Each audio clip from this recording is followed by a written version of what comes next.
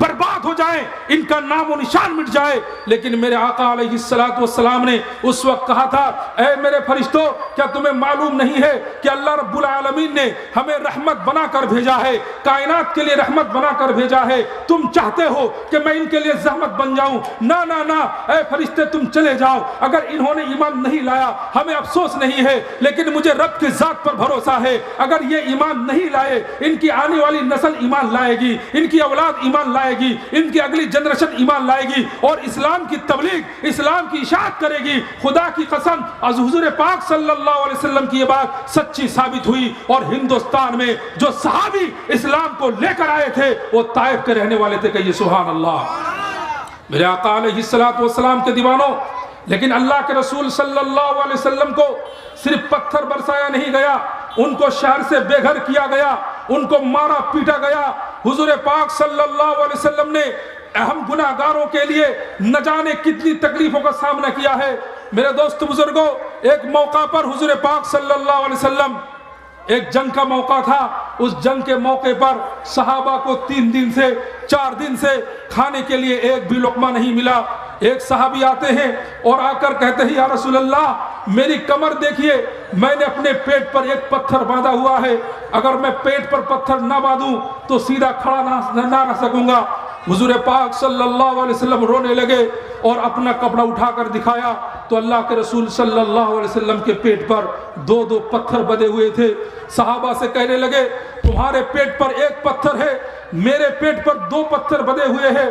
اللہ کے رسول صلی اللہ علیہ وسلم کے صحابی سمجھ گئے کہ مجھ سے زیادہ بھوکے میرے آقا ہیں، میرے مصطفیٰ ہیں۔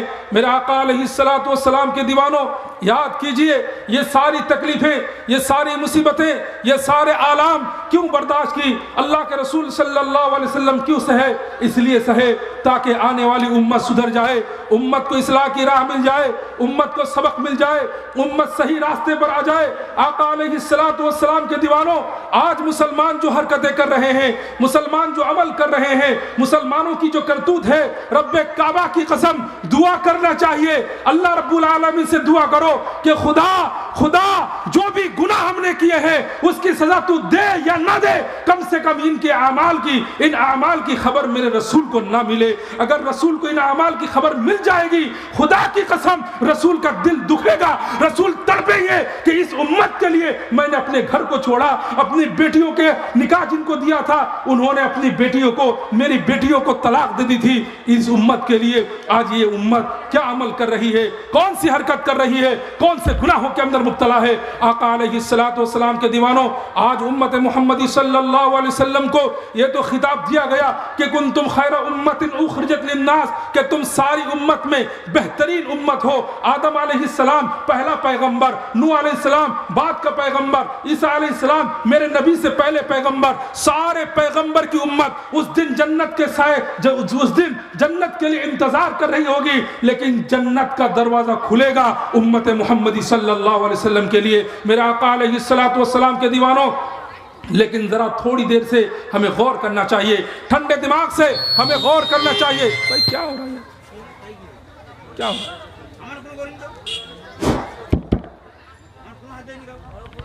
مائک صحیح نہیں ہے، آواز بہت کیجیے۔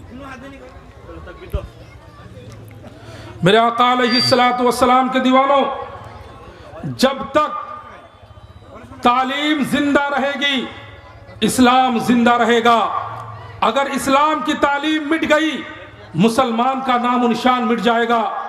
آقا علیہ السلام کے دیوانوں، یہودیوں نے اس کھیل کو آباد کیا، اس کھیل میں مسلمانوں کو لگا دیا تاکہ مسلمان ان کھیل کود میں تماشوں کے اندر رہ کر خدا کو بھول جائے، اللہ کے رسول کی تعلیمات کو بھول جائے۔ یاد رکھیے میرے دوستو بزرگوں، جب نبی آتا تھا اسلام کی تعلیمات زندہ ہوتی تھی، نبی دنیا سے چلے جاتے تھے، لوگ اسلام کی تعلیمات کو بھلا دیتے تھے۔ پھر اس کے بعد نتیجہ کیا ہوا؟ یہودی قوم پیدا ہو گئی۔ یہودی قوم وہ قوم تھی جنہوں نے رسول کو نہیں مانا، یہودی قوم وہ قوم تھی جنہوں نے نبیوں کا قتل کیا۔ یہودی قوم وہ قوم تھی جنہوں نے وقت کے پیغمبروں کو ہر راستے پر ہر قدم پر ان کو ستایا. یاد دیکھیے میرے دوست بزرگوں, اللہ رب العالمین نے سورہ بقرہ کے اندر ان بنی اسرائیل کی یہودیوں کی کالی کرتوت کو اجاگر کیا کہ موسیٰ علیہ السلام کو انہوں نے کس طرح ستایا, کس طرح پریشان کیا. ایک ایک بات موسیٰ علیہ السلام کے خلاف کرتے رہے آقا علیہ السلام کے دیوانوں. لیکن اللہ رب العالمین نے ہمیں اور آپ کو بڑا مقام دیا ہے, بڑا رتبہ دیا ہے, بڑی فضیلت دی ہے. بغیر مانگے ہمیں اللہ کے رسول صلی اللہ علیہ وسلم کی امت میں پیدا فرمایا.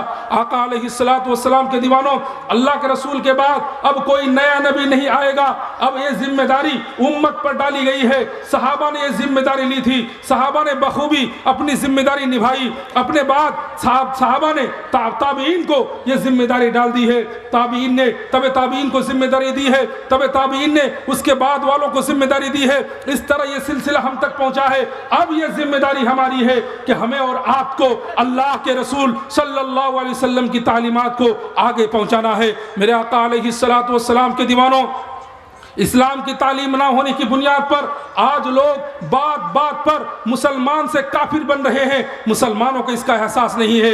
اور لوگوں, بہت سے لوگوں کو ہم نے دیکھا جو مذاق میں, ٹھٹھے میں اور نہ جانے مسخرہ پن میں کہہ دیتے ہیں کہ اللہ تعالیٰ اس کو بندر بنانا چاہتا تھا, بندر بناتے بناتے غلطی سے انسان بنا دیا. اس طرح بات کہنے سے ایک انسان ایمان سے خارج ہو جاتا ہے. میرے آقا علیہ السلام کے دیوانوں, کیوں کہتا ہے؟ اس کو تو چاہیے کہ میں ایسی بات کہوں جس بات سے لوگ ہنس پڑے, جس بات سے مجھے کہے یار عجیب بات کہی ہے. میرے دوست بزرگوں, لیکن تعلیمات رسول نہ ہونے کی وجہ سے اس کو پتہ ہی نہیں ہے کہ اس کا ایمان سے کوئی تعلق نہیں رہا. وہ بے دخل ہو گیا ایمان سے, اسلام کے ساتھ اس کا کوئی تعلق نہیں رہا. میرے آقا علیہ السلام کے دیوانوں, یہ تعلیمات کا سلسلہ ہمیں اور آپ کو جاری رکھنا ہے. میں آپ کو بتانا چاہتا ہوں کہ اللہ کے رسول صلی اللہ علیہ وسلم نے اس تعلیم کی اہمیت کو بیان فرماتے ہوئے فرمایا کہ جب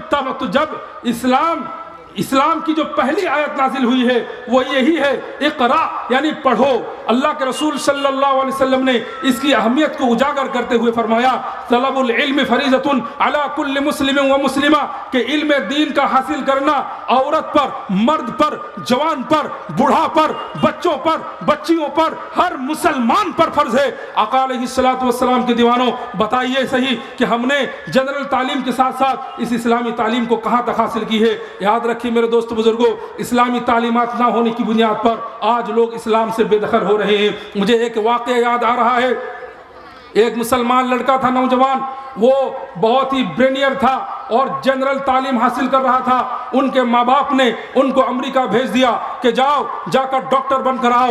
وہاں سے وہ سرٹیفکیٹ لے کر گھر آیا. ماں نے کہا بیٹا مدتوں کے بعد تو گھر آیا ہے, بہت پڑھائی لکھائی ہو گئی, اب قرآن پڑھ لے. کہا امی جان وقت آئے گا تو میں قرآن بھی پڑھ لوں گا. جب وقت آیا ان کی ماں نے اس کو بنگلہ میں ایک ترجمہ قرآن کا دیا تھا. اب کھولا, بغیر وضو کے کھولا. جب کھولا تو 16 پارہ کی آیت پر نظر پڑی جس پر لکھا تھا کہ حضرت مریم علیہ السلام کو اللہ رب العالمین نے بغیر شوہر کے بیٹا عطا فرمایا تھا. فوراً قرآن کو بند کیا اور ماں نے پوچھا بیٹا کیا بات ہے کہ تو نے قرآن کھولتے ہی بند کر دیا؟ کہا ماں میں نے سنا تھا کہ قرآن کریم بہت عجیب کتاب ہے. قرآن کریم انسان کی ہدایت کی بات کرتا ہے. قرآن کریم کے اندر اللہ رب العالمین نے ہر چیز کو تفصیل کے ساتھ بیان کیا. لیکن آج جب پہلی آیت پر نظر پڑی میرے تو ہوش اڑ گئے کہ قرآن کریم کے اندر بھی افسانے ہیں, قرآن کریم کے اندر بھی کہانیاں ہیں, قرآن کریم کے اندر بھی ایسی بات ہے جس بات کو انسان کی عقل نہیں مان سکتی.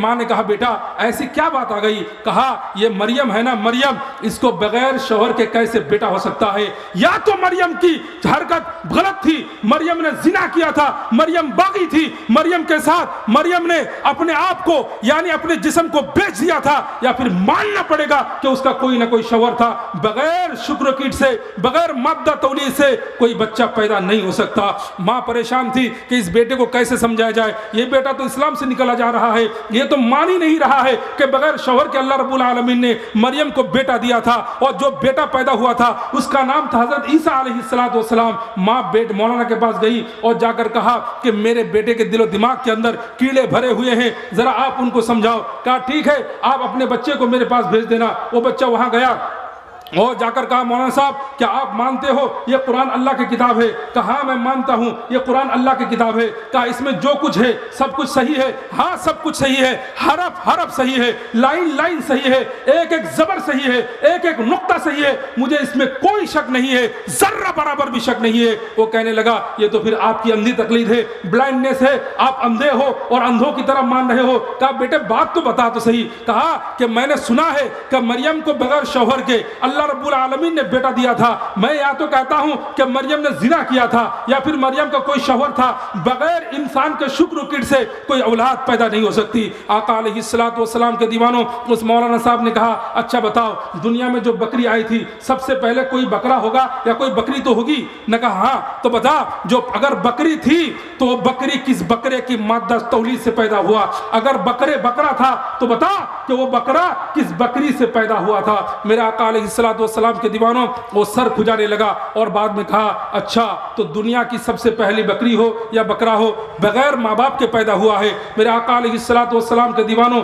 میرے کہنے کا اصل مقصد یہی ہے کہ لوگ جنرل تعلیم حاصل کر کر کے اسلام سے نکل رہے ہیں۔ اس بچے کو اسلام میں داخل کرنے کا، اس بچے کو اسلام میں مضبوطی کے ساتھ رہنے کے لیے سب سے بہترین قدم ہے دینی مکتب، منظم مکتب۔ میرے آقا علیہ الصلوۃ والسلام کے دیوانوں اس میں فائدہ کیا ہوگا؟ فائدہ ایک تو یہ ہے کہ جو نوجوان ہونے کے بعد انشاءاللہ اپنے ماں باپ کی بات مانے گا، اپنے ماں باپ کی خدمت کرے گا، ماں باپ کی ہر جائز تمنا کو پوری کرنے کی کوشش کرے گا۔ ورنہ آپ دیکھیے کہ ایک باپ نے اپنی زمین بیچ کر بچے کو ڈاکٹر بنایا، اپنے باپ نے گھر بار کو بندک رکھ کر گروی رکھ کر اپنے بچے کو تعلیم دی۔ جب وہ بچہ ڈگری حاصل کر کے آتا ہے ماں باپ کو بے گھر بے آسرا چھوڑ کر بیوی کے ساتھ کہیں اور رہتا ہے۔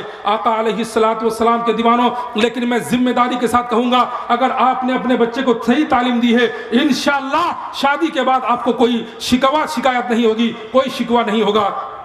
آپ نے سنا ہوگا کہ بچے جوان ہو گئے، کما کر لا کر ماں کو دیتا ہے، باپ کو دیتا ہے، جو ہی شادی ہو گئی اب شکایت شروع ہو گئی۔ ماں کہتی ہے میرا بیٹا اب میرا نہیں رہا، باپ کہتا ہے بیٹے کی نیت بدل گئی، ادھر بیوی کہتی ہے کہ یار یہ پہلے جیسا نہیں رہا، اب وہ بیچارہ مجبور بھی ہو جاتا ہے۔ میں کہنا چاہتا ہوں کہ اس وقت لوگ جاتے ہیں علماء دین کے پاس، عالم کے پاس، تعویذ کرنے والوں کے پاس کہ میرا بچہ بگڑ گیا ہے، میرا بچہ ساس کی بات مان رہا ہے، میرا بچہ اپنے سسر کی بات مان رہا ہے۔ ہم ماں باپ ہیں، ہم نے لاڈ پیار سے پالا ہے، پرورش کی ہے، دیکھ ریکھ کی ہے، ہم نے کتنی قربانی دی ہے، آج میرا بچہ ہماری بات نہیں مان رہا ہے۔ میرے دوست بزرگوں اس وقت تعویذ سے کوئی کام حاصل نہیں ہوگا۔ تعویذ کے ذریعے سے اگر کوئی کام حاصل ہو جاتا تو دنیا میں کوئی بیٹا ماں باپ کا نافرمان نہیں رہتا۔ بلکہ میں یہاں فخر کے ساتھ کہتا ہوں کہ جو لوگ تعویذ کرتے ہیں، تعویذ کو اپنا اوڑھنا، اپنا لباس، اپنا بچھونا بنا لیا، تعویذ ہی ان کا سورس آف انکم ہے، ان کو دیکھیے وہ بھی اپنے ماں باپ سے الگ ہیں۔ میرے آقا علیہ الصلوۃ والسلام کے دیوانوں ان تعویذ کے گنڈوں میں نہ پڑیے، بلکہ بچپن ہی سے بچوں کو ایسی تعلیم دیجیے کہ انشاءاللہ پہاڑ کا پہاڑ آ جائے بچہ ماں باپ کا نافرمان نہیں بنے گا انشاءاللہ۔ میرے آقا علیہ الصلوۃ والسلام کے دیوانوں دوسرا فائدہ یہ ہوگا یہ دنیا ہمیشہ کی دنیا نہیں ہے، یہ 60 اور 70 سال کی دنیا ہے۔ اس دنیا کے بعد جو آخرت ہے، جو موت کے بعد زندگی ہے، وہی زندگی اصل زندگی ہے۔ قبر کی زندگی سے شروع ہوتی وہ زندگی۔ آقا علیہ الصلوۃ والسلام کے دیوانوں آج تک آپ لوگوں نے، ہم لوگوں نے ہزاروں جنازے پڑھے، ہزاروں لوگوں کو دفنایا، ہزاروں لوگوں کی نماز جنازہ ادا کی ہے۔ کسی کو آپ نے دیکھا نہیں ہوگا کہ کوئی اپنے ساتھ سامان بھی لے گیا ہو، دنیا کی دولت لے گیا ہو، دنیا کا اسباب لے گیا ہو، جو بھی گیا خالی ہاتھ گیا۔ رب کعبہ کی قسم میرا خدا کہتا ہے، رسول اللہ فرماتے ہیں اس وقت صرف اعمال کام آئیں گے۔ اور دوسری چیز ہے اگر اولاد ماں باپ کے لیے دعا کرے وہ دعا رنگ لاتی ہے۔ اولاد کی دعا اللہ رب العالمین قبول فرما کر اس کے ماں باپ کے عذاب کو معاف فرماتا ہے۔ حضور پاک صلی اللہ علیہ وسلم فرماتے ہیں اذا مات الانسان انقطع عنہ عملہ الا من ثلاث، کہ جب انسان مر جاتا ہے اس کی تمام برائی بھی بند ہو جاتی ہے، اس کی نیکی بھی بند ہو جاتی ہے۔ نہ وہ نماز پڑھ سکتا ہے، نہ وہ چوری کر سکتا ہے، نیکی کا دروازہ بند، گناہوں کا دروازہ بند، اب صرف اس کا عمل ہے۔ اللہ رب العالمین کے پیغمبر فرماتے ہیں ہاں 3 راستے ایسے ہیں کہ قبر میں رہتے ہوئے بھی اس کا ثواب اس کو ملتا رہے گا۔ پہلا اللہ کے رسول نے فرمایا اگر اس نے زندگی میں صدقہ جاریہ کیا ہوگا تو صدقہ جاریہ کا اجر و ثواب اس کو مرنے کے بعد بھی ملتا رہے گا۔ دوسری چیز ہے ہے او علم ينتفع به, اگر اس نے ایسا علم حاصل کیا جس علم کے ذریعے سے اللہ رب العالمین اس کو دنیا کے اندر بھی فائدہ دے گا, آخرت کے اندر بھی فائدہ دے گا.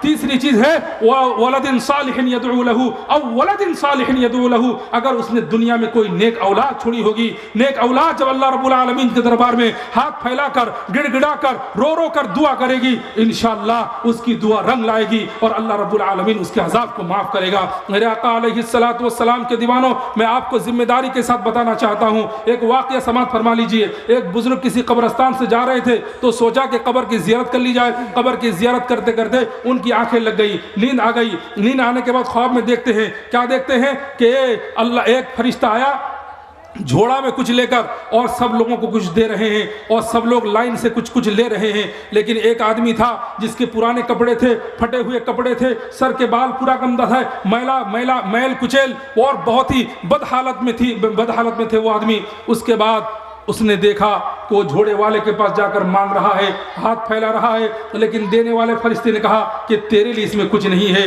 وہ آدمی اللہ کا بزرگ, ان کی آنکھیں کھلی, نیند ختم ہوئی, چلے گئے. کچھ روز کے بعد جب اسی قبرستان سے آ رہے تھے کہ چلو آج بھی قبر کی زیارت ہو جائے, قبر کی زیارت کرنے بیٹھے تو پھر اچانک نیند آ گئی. پھر خواب میں کیا دیکھتے ہیں کہ وہی پرانا کپڑا پہننے والا, پھٹا کپڑا پہننے والا, جس کے سر کے بال پرانے تھے, گندے تھے اور خستہ حالت میں تھے. میرے دوست بزرگوں, وہ آج پیروں پر پیر رکھ کر بیٹھا ہے, لباس بہت خوبصورت ہے, بدن سے خوشبو آ رہی ہے. خواب دیکھنے والے بزرگ نے پوچھا, او میاں کیا بات ہے, کچھ دن پہلے میں نے تمہیں دیکھا کہ تمہاری حالت اس طرح کی تھی, آج تمہاری حالت کیسے بدل گئی؟ وہ کہنے لگا کہ میں جب مرا تھا میرا ایک معصوم بچہ دنیا میں تھا, اللہ رب العالمین کے پاک پیغمبر نے جو بات بتائی تھی وہ بات سچی ہوئی کہ آج میرا بیٹا مکتب میں گیا, بسم اللہ الرحمن الرحیم کی ابتدا کی ہے, تو میرا خدا مجھ سے کہنے لگا, اے آدمی جب تیرا بیٹا دنیا میں میرا نام لے رہا ہو اور میں یہاں تجھے عذاب دوں, یہ میری شان کے خلاف ہے, تیرے بیٹے کے صدقے سے میں تجھے معاف کر رہا ہوں. کہ سبحان اللہ.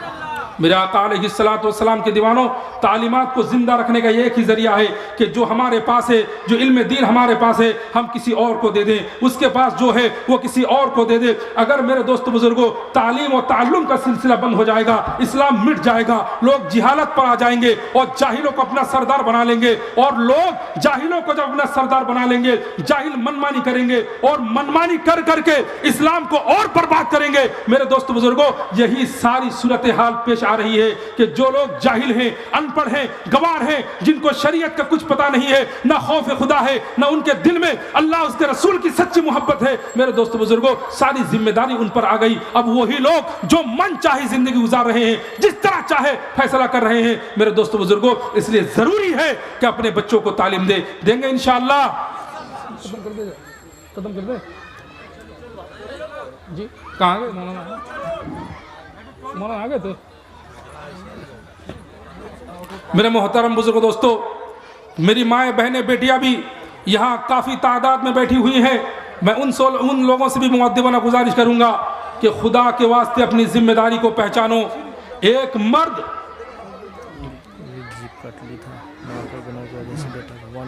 نعرہ تکبیر, نعرہ تکبیر, دین اسلام, دین اسلام, نعرہ تکبیر.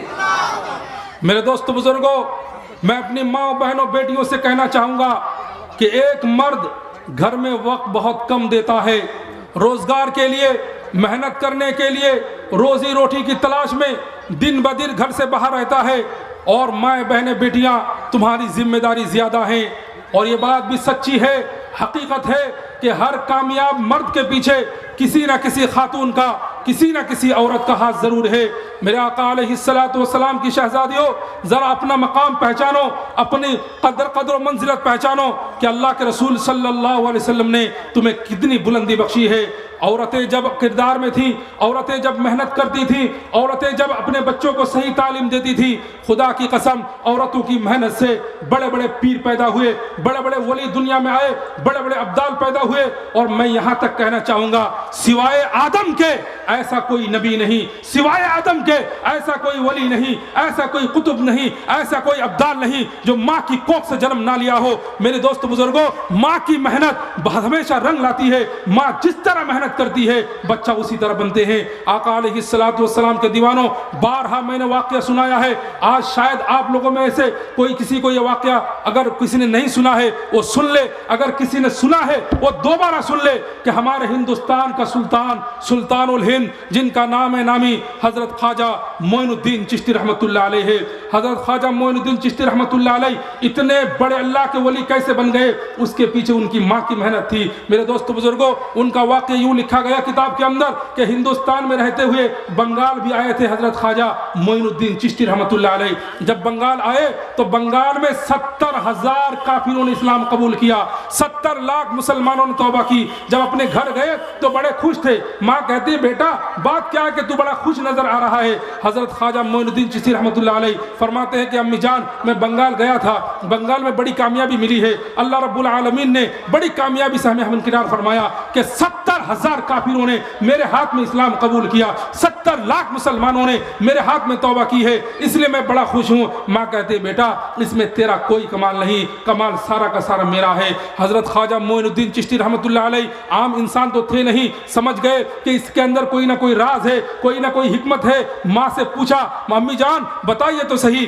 کہ بنگال کا سفر میں نے کیا, لوگ میرے ہاتھوں میں اسلام قبول کیا, لوگوں نے میرا چہرہ دیکھ کر میری باتیں سن کر اسلام قبول کر رہے تھے, اور آپ کہتے ہو کہ کمال آپ کا ہے, ذرا مجھے کھول کر بتائیے. ان کی ماں کہنے لگی بیٹا جب سے تو پیدا ہوا تھا, پیدا ہونے کے بعد میں نے ایک بھی قطرہ دودھ کا بغیر وضو کے نہیں پلایا, جب بھی میں نے تجھے دودھ پلایا ہے وضو کے ساتھ دودھ پلایا. کہیے سبحان اللہ. میرے آقا علیہ الصلوۃ والسلام کے دیوانوں تو آپ نے دیکھا ہوگا کہ خواجہ ہند سلطان الہند خواجہ معین الدین چشتی رحمۃ اللہ علیہ اتنے بڑے اللہ کے ولی بن گئے. ان کے پیچھے کس کا ہاتھ تھا؟ ان کی ماں کا ہاتھ, ان کی ماں کی محنت تھی. میرے دوستو بزرگوں اس لیے میں اپنی ماں سے گزارش کروں گا, اپنی بہنوں سے گزارش کروں گا, اپنی بیٹیوں سے گزارش کروں گا کہ دولت کے چکر میں نہ آئیے, ان معصوم بچوں کی زندگی کو نہ بگاڑو, بلکہ ان کو اسلامی تعلیمات سے مالا مال کرو. انشاءاللہ پھر بڑھاپے میں آرام کے ساتھ زندگی گزر جائے گی. آقا علیہ الصلوۃ والسلام کے دیوانوں آج مائیں بہنیں بیٹیاں کس طرح دودھ پلاتی ہیں, کہ اپنے بچے کو دودھ بھی پلا رہی ہوتی ہیں اور نظر ٹی وی پر جمی ہوتی ہے. اس طرح کوئی سلطان الہند نہیں بنتا, اس طرح کوئی خواجہ معین الدین چشتی نہیں بنتا. میرے دوستو بزرگوں ڈاکو بنتا ہے, گنڈا بنتا ہے, شرابی بنتا ہے, جواری بنتا ہے, زناکار بنتا ہے, اور ایسے کام انجام دیتا ہے جس سے صرف اس کی نہیں بلکہ پوری نسل کی بدنامی ہوتی ہے. یاد رکھیے میرے دوستو بزرگوں ہم ایک واقعہ بیان کرتے ہیں اور مولانا نے اشارہ کیا کہ واقعہ آپ کو سنایا جائے. واقعہ یہ ہے کہ ماں کی محنت سے جس طرح اللہ کا ولی بن جاتا ہے, ماں کی بگاڑ سے, ماں کی تعلیم نہ دینے کی وجہ سے اور ماں کی بدسلوکی سے اور غلط طریقے سے بچے کی تعلیم دینے سے ایک بچہ گنڈا بھی ہوتا ہے. ایک واقعہ مجھے اس طرح واقعہ ہے کہ ایک آدمی تھا جو دنیا کا سب سے بڑا گنڈا, دنیا کا سب سے بڑا مشہور گنڈا, اور اتنا خطرناک گنڈا کہ جاری کر دیا گیا اس کے نام میں وارنٹ کہ جہاں دیکھو گولی مار دو. تو میرے دوستو بزرگوں اس کو گرفتار کیا گیا, عدالت نے فیصلہ کر دیا کہ اتنے لوگوں کا قاتل ہے, اس کو سزا موت دی جا رہی ہے, پھانسی کی سزا. میرے دوستو بزرگوں موت سے پہلے اس ڈاکو سے, ان گنڈا سے پوچھا گیا کہ تیری چاہت کیا ہے, تیری آخری چاہت کیا ہے؟ وہ کہنے لگا میری آخری چاہت یہی ہے کہ میں ایک مرتبہ اپنی ماں کے ساتھ ملاقات کرنا چاہتا ہوں. ان کی ماں کو پیش کیا گیا تو انہوں نے کہا کہ امی جان آپ اپنی زبان کو نکالیے, میں دیکھنا چاہتا ہوں. ان کی ماں نے جب زبان نکالی تو فوراً چاقو سے اپنی ماں کی زبان کاٹ ڈالی. لوگ گالی دینے لگے, ارے نالائق کم بخت, چند گھنٹوں کے بعد تجھے پھانسی ہو جائے گی, تو دنیا سے ہمیشہ کے لیے چلا جائے گا. اب تو وقت تھا کہ اپنی ماں کے سینے لگ جاتا, وقت تھا کہ ماں کے ساتھ کچھ دیر بات کر لیتا, وقت تھا کہ اپنی ماں کے ساتھ گلے شکوے دور کر لیتا, لیکن الٹا تو نے ماں کو ہی تکلیف دے دی, ماں کی زبان کاٹ ڈالی. وہ کہنے لگا کہ آج جو مجھے سزا ہو رہی ہے, پھانسی کی سزا ہو رہی ہے, اس کی ذمہ دار میری ماں ہے.